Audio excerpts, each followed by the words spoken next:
So when I think about escapism and talk about escapism, what I mean is that thing where, you've done your 9 till 5 and it's Friday and you just want to binge in front of watching your shows on Netflix or whatever it is, and you're just watching one after the other, after the other, after the other, and you want to drink 2 bottles of wine.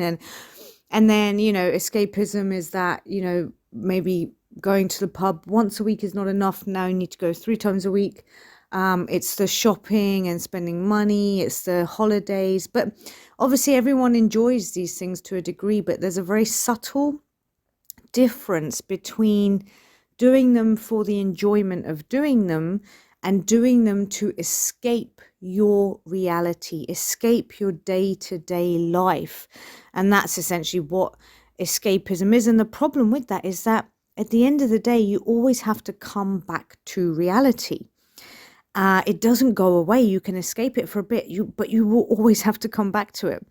And also the thing I've noticed with when we use these sorts of experiences or activities as a form of escapism, we need more and more and more of them in order to get our fix. So it's basically addiction. It's almost like basically you need more in order to get high, which in itself is something that is worth thinking about, because that doesn't seem too healthy. And I think, what we have to be honest about is that we think we're enjoying the experience. And I'm not saying that we're not enjoying the experience that we're doing. And we are enjoying it to a degree. But if we're totally honest and self-aware about what's going on within us when we're doing whatever that escapism thing is what we're actually enjoying most is forgetting about the real world. What we're really enjoying is getting away from our lives. And surely something's not quite right there. I mean, everyone needs a break. Everyone needs a change of scene. Everyone gets tired. Everyone needs, I get it to a degree, I guess. But equally, and even if you're loving your life and your daily life, still we need a break. We need something different. It's okay. I'm not saying any of this is bad. But I guess it's knowing if you're in that camp, or are you in the camp where you literally want to escape your life. You want to go into another reality where you can forget everything that exists outside of that reality. But like I said, the challenge is we have to go back to that reality. It doesn't go away. And so there's a couple things, which is escapism is like that quick fix, trying to make yourself feel better, and is very addictive rather than actually solving any problems. But the other thing that I find as well most interesting is how we have essentially, I guess the word is that comes to my mind is normalized this behavior and this way of life. And I guess my question is not so much, okay, is it normal? Is this right? Is it wrong? Is it healthy? And is it what we want? Is it what we want? Do we want to live like that? Because everything is a choice at the end of the day. I know that many people will feel as if they are trapped and have no choice, because what can you do? Especially in the West, you grow up, you go to school, you may go to university, you get a job, you got taxes to pay, you got to get a mortgage, which is going to be a lifetime of debt, and then you got to pay that off, and so then you're stuck with that pretty much. Not necessarily, you can sell it and so on, but that then becomes an anchor. And then you have kids, and so now you got to look after them, you got to pay for them, and kids are expensive, so you got to keep working in that job, and you can't, if you're not earning much, you don't really have much of a choice. And so this is the daily grind that we go through for 40, 50 years until retirement. And then if we get that far, and then what comes after that is, well, rest and maybe a little bit of relaxation before you check out.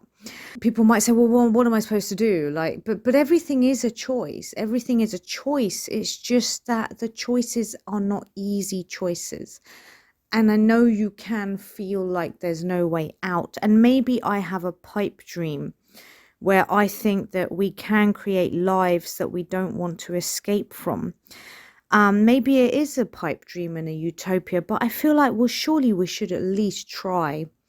because I don't think this whole culture of escapism is healthy at all. And the thing is, some people individually are trying and are succeeding, so it's not impossible. The question is, how much are you willing to try and change and risk? And there's no denying that for a lot of this, it isn't easy, because we are in a society, a structure, a system that does not facilitate what I'm talking about. It facilitates the opposite. So this isn't a simple thing. And there's many things at many levels and layers that we can look at in order to create a culture and a society, hopefully, whereby more of us are happy with the lives that we're living, that we don't feel the need to escape them.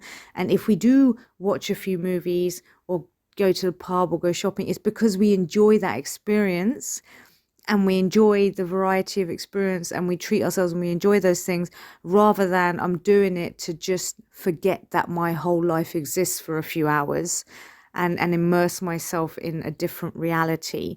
When we're living in an outer world that is so disconnected from truth and creates an experience for us that makes us so unhappy that we have to keep trying to escape it, I think that that's a reflection of what's going on inside us.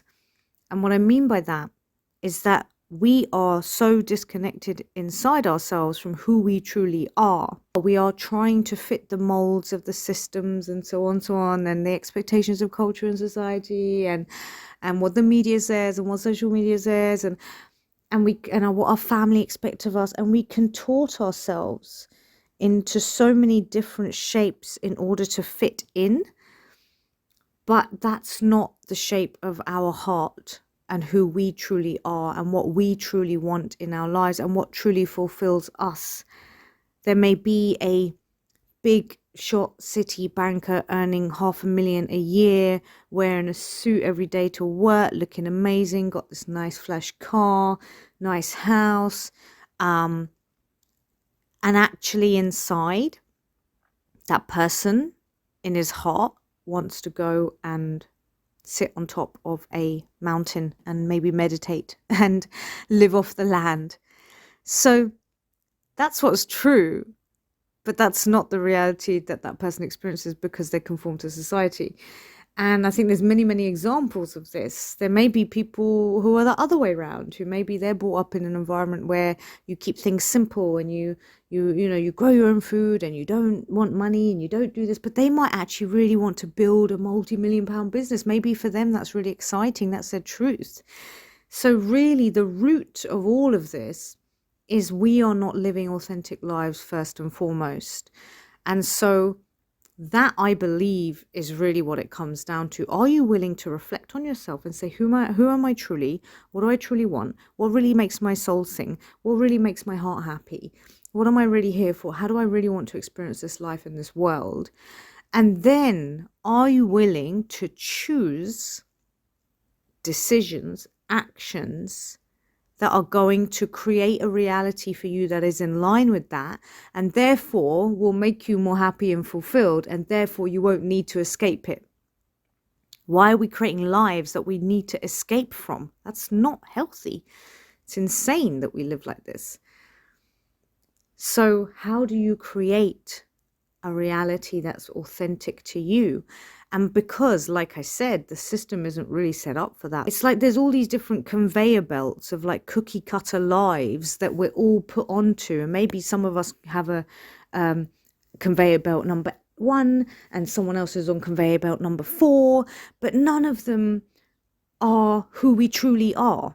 And that is the pain. And that's why, because we go along this conveyor belt, get like plopped out the other end into a life that isn't our truth, and then we need to get away from it.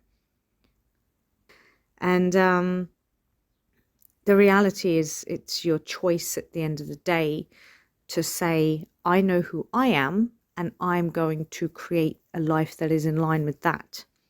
And that is a life that I won't need to escape from. And that's hard. And I say it's hard from experience, because I go against every grain of my cultural conditioning. So I didn't get married. I'm still not married. I don't know if I even want kids. I don't think I do, to be honest.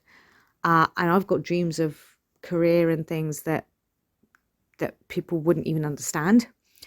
So I do not conform, and that's a choice I make every day in order to live a life that I do not have to escape from.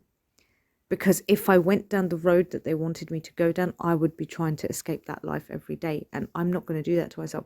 But it's hard because people judge you. People don't agree with you. People make you feel ashamed for being different, for choosing yourself. So that's unfortunately the challenge. But I think it's a challenge worth taking, because ultimately, even if you have to spend a few years struggling to get out and away from cultural conditioning, societal structures that don't serve your truth, I think it's worth it in the end, because at some point you will create a life that's more in tune with who you are, and it will make you feel good, and you won't want to escape it. You'll actually enjoy every bit of it and immerse yourself in it and be so grateful. But I think there's a line that says something like, fortune favors the brave. You have to be brave if you want that life. You have to be willing to step out of the system and be different. And the system will not like you for that. But rest assured, you're not alone. Find your tribe, because you're not the only one who recognizes this. You're not the only one who's willing to make some difficult choices. So find your tribe. Find other people who are doing that too. And together, I think we can walk towards more authenticity, more freedom, more joy, more truth, more love, more peace, more fulfillment, where we actually enjoy our lives rather than trying to escape them.